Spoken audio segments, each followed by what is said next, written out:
Hey, and welcome back to this magical world of online education. I hope this is proving satisfactory or useful to you. I know I'm not in this functional group discussion going exactly through the book in a linear fashion. They sort of pick up alkanes and then they drop it and they pick up alkenes and then they pick up functional groups. And I wanted to tell this story all at once. And I want you to know that I'm not going to tell you all the functional groups right now. We're not going to talk about nitriles or azido compounds or some of these more obscure ones, obscure, but there are a bunch of functional groups that when we get to them, we'll talk about them.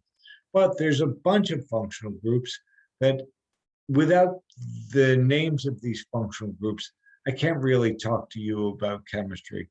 And so I feel like these that I'm about to describe in this video are the baseline.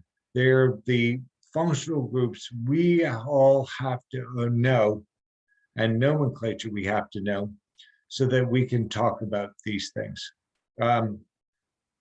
So I'm going to do this one almost entirely with the whiteboard, but it will track the PowerPoint in that I'm going to follow up all the way through functional groups as one story. And I'm going to tell that story, at least as far as I feel like we need to go right now in this course. And then we'll drop it and we'll pick up the next idea, the next chapter after that. So what I'm going to talk to you about is the extension of the functional groups we saw in lesson 3. We saw alcohols and we saw ethers. And I'm going to continue on from there. I'm going to first mention this about alcohols, and that is that in your nomenclature, they take priority over alkanes and alkenes. And what that means is,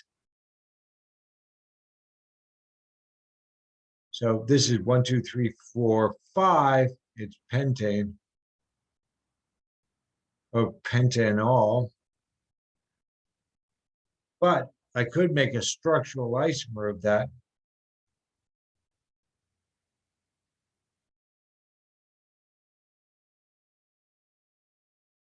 So there's a structural isomer, and it's got a methyl group. I'll write it out explicitly, that I clipped off the end and put on the second carbon.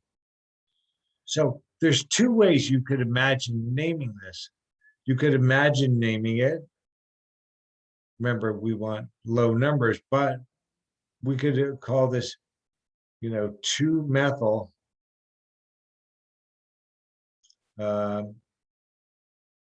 butan 4-all. That wouldn't be correct because alcohols take priority over alkyl substituents.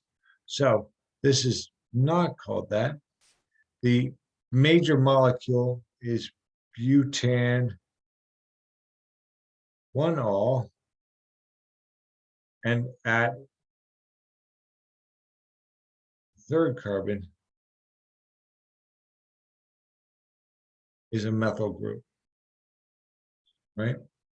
Or we could draw this molecule. And so, well, let's not do that one yet. We'll come to that. So, so priority is those over alkenes and alkynes, also over halogens. So if I had this molecule,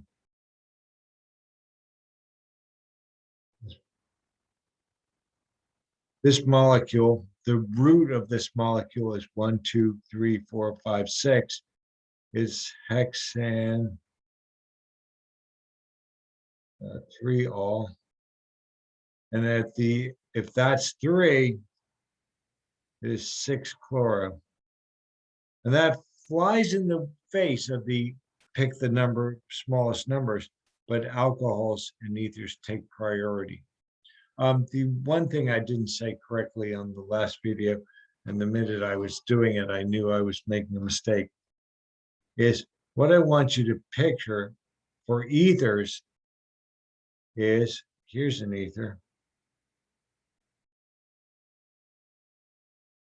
is that I want you to think of it always as a stem, in this case, 2, 4, 6, 8 octane, and a substituent, an ether substituent stuck on it, and this is the methoxy. So the smaller one always gets this name.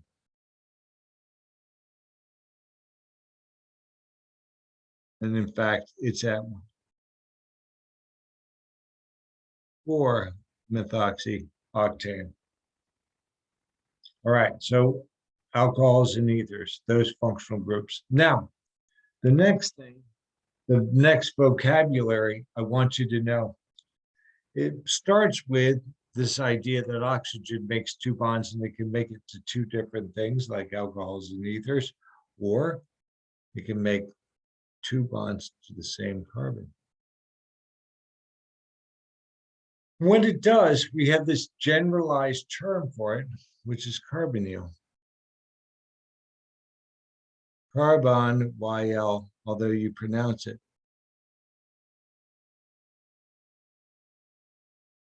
The old carbonyl. So carbonyls are ubiquitous. They're everywhere in organic chemistry and biochemistry especially.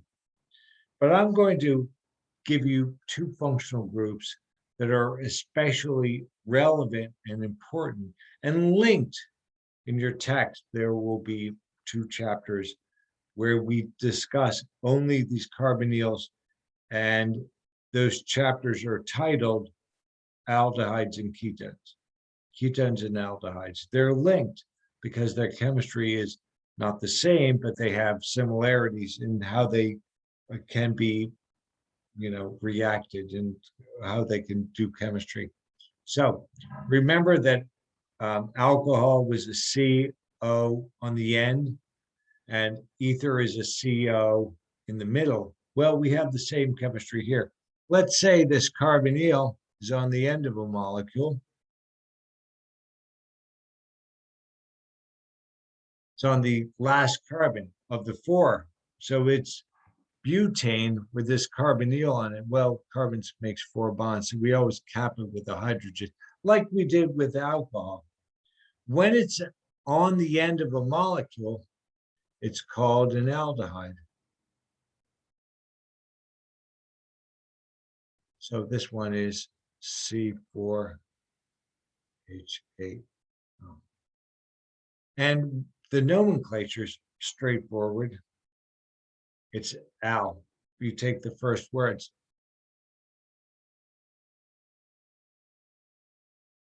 So this molecule that I've drawn again has 4 carbons.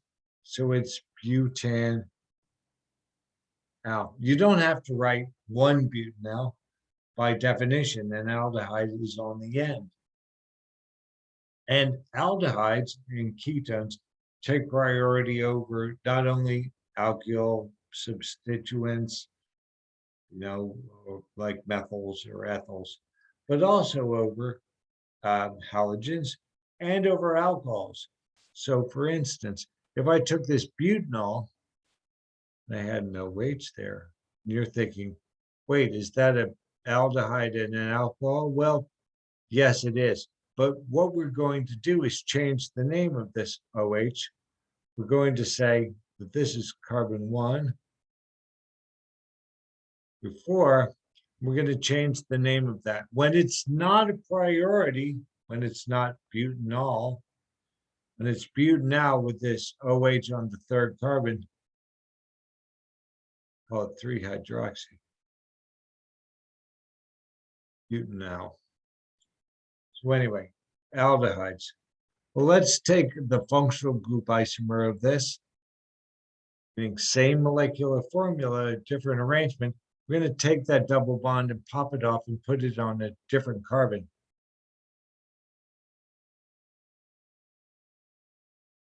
Same molecular formula, but now the motif is a carbon between two carbons, the double bond out.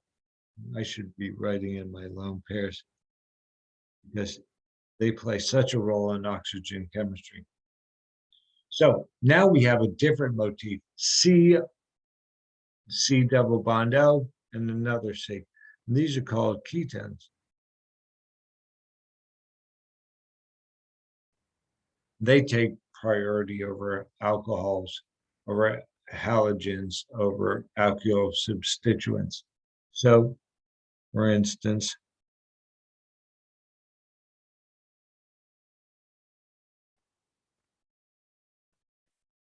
there we have a 2-carbon unit stuck on our long chain. We know that the ketone takes priority. What we do with ketones, if we take the last 3 letters, we name our alkyl group, our stem, based on that. So this has got 1, 2, 3, 4, 5, 6, 7. It's heptane, but it's a ketone.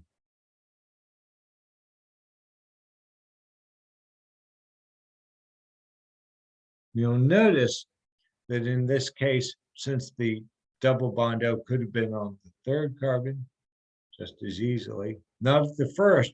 If it was on the first, it would be an aldehyde. But if it was on the 2nd carbon, that would be a different thing than on the 3rd.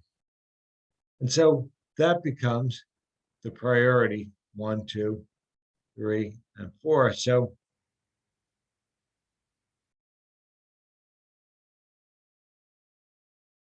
right, and it could have been 5-chloro.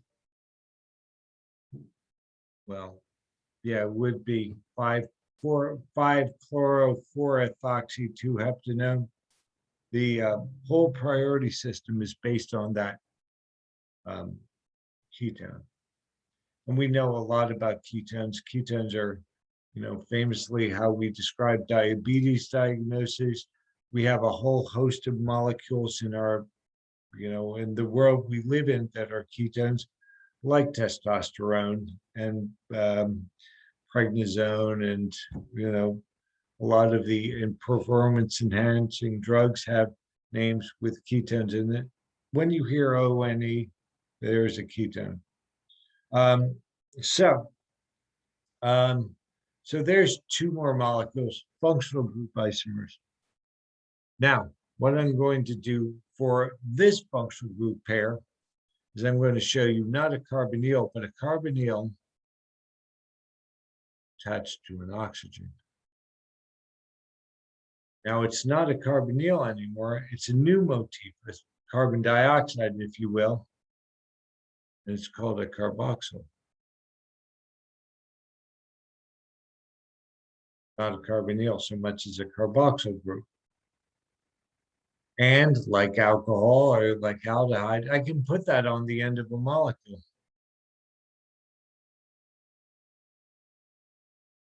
And like alcohol and like aldehyde, if I do, I've got to cap that oxygen so it's making two pairs. Now, the thing about this molecule is that there's a lot of electron withdrawing going on here. In fact, that oxygen's pulling electrons away from the carbon, so the electrons being pulled, from the hydrogen to that oxygen, or even more strongly being pulled because that carbon is electropositive. What that means is that this is a really polar OH bond, and it can even pop up. You can quite easily imagine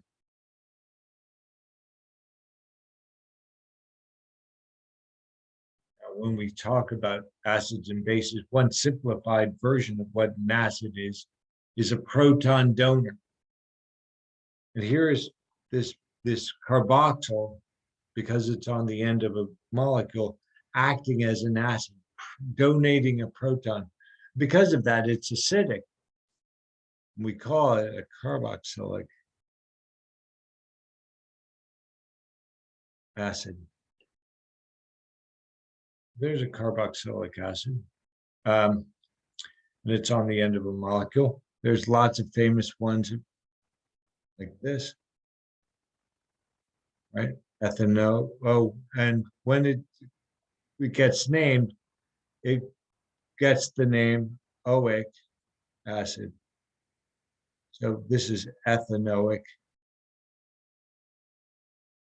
acid in the IUPAC system, but it's also been referred to as acetic acid, acetyl group, or vinegar, right? There's vinegar, right? And that should convince you that it's acidic, right? Vinegar is an acid. Um, and so, um, and the other thing to know about this is that it's got our old friend an O with an H on it. And like vinegar, what that means is that it's able to hydrogen bond. The boiling points are very high, above room temperature. We have bottles of vinegar in our kitchen, right?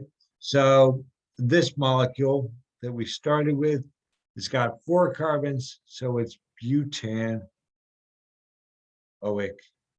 acid. All right, so that is C4H8O2. So like aldehyde versus ketone, alcohol versus ether, I can take that terminal C double bond O and make it internal. When I do, what I do, I'm getting, when I do, I can make this molecule. See what? Turns out I can.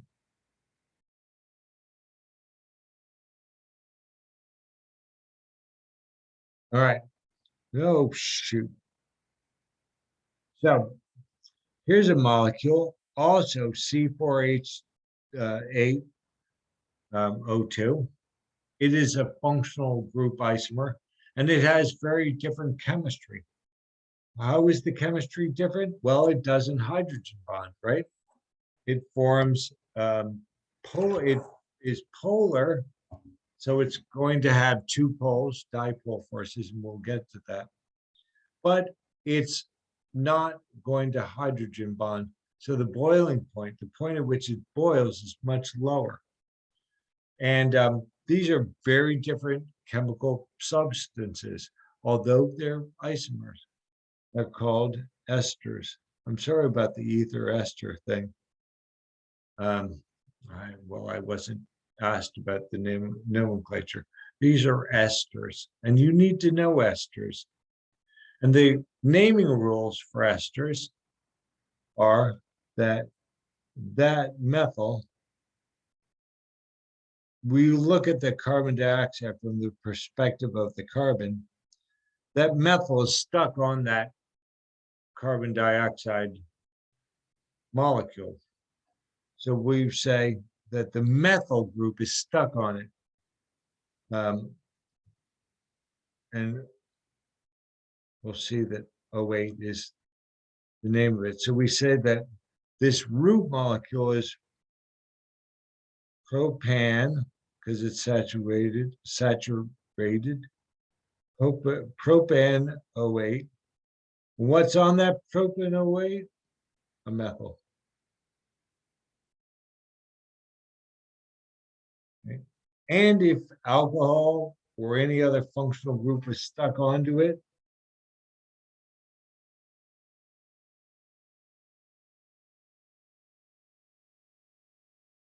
let's say we had chlorine there, no H there. That's our priority. We say 1, 2, 3, 4, 5, 6 carbons. It's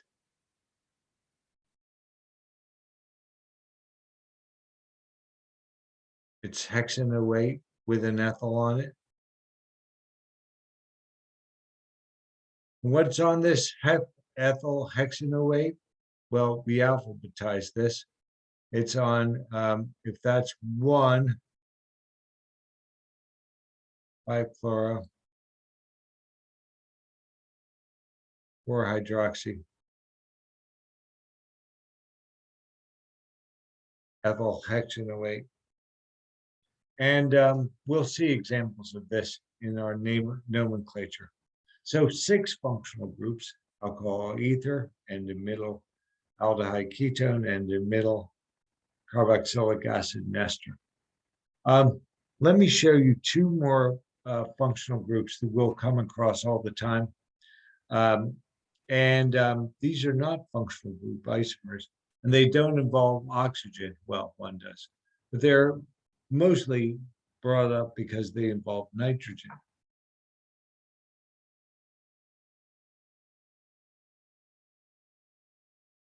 That, my friends, is an amine. There's a number of ways to define these molecules. So you can say, in this case, propylamine,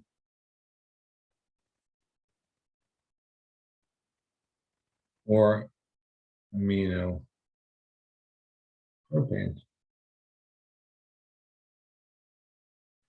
Now, I'm not going to write a functional group isomer for that, although we could imagine putting the nitrogen between 2 carbons, and we'll get to those amines. But in this case, what I'm going to do is I'm going to instead put a double bond on that carbon that's right next door.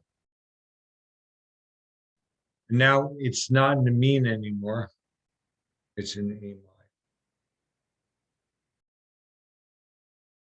And of course, we can have substituted amines, meaning we can swap out the hydrogen for other things, including methyls. Or we can swap out on the amide the other substituents, which we'll see. And then it's, going to have naming consequences, which we'll get to.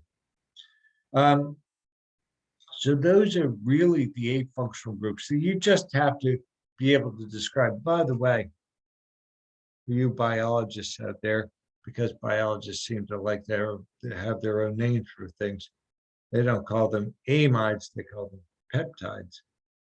And they play a central role in amino acids forming proteins, right? So an amino acid is CH with something on it, amide, CH with something on it, R primed. R can mean anything in carbon or whatever. Another amide or peptide bond in biology, and so on.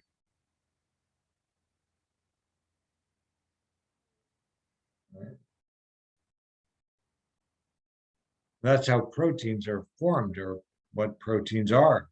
There are long strings of amino acids. And by the way, what's an amino acid? Well, gosh, its name gives it away. It's a carboxylic acid. I'm going to write it backwards. Some stuff on it. And an amine. Amino, NH2, carboxylic acid. These names have all kinds of consequences. All right, so those are the functional groups that we'll focus on. I'll be able to use in the very near future as we talk about chemistry. I'll be able to say, look, there's a carbonyl, there's a carboxyl group, there's an ester, there's a ketone, and you'll know what I mean. And so thus ends the 4th lecture, a shorter one, I think. And it's a lecture about functional groups. And we'll move on from here and talk about something else more interesting. But thanks for watching this 4th lecture.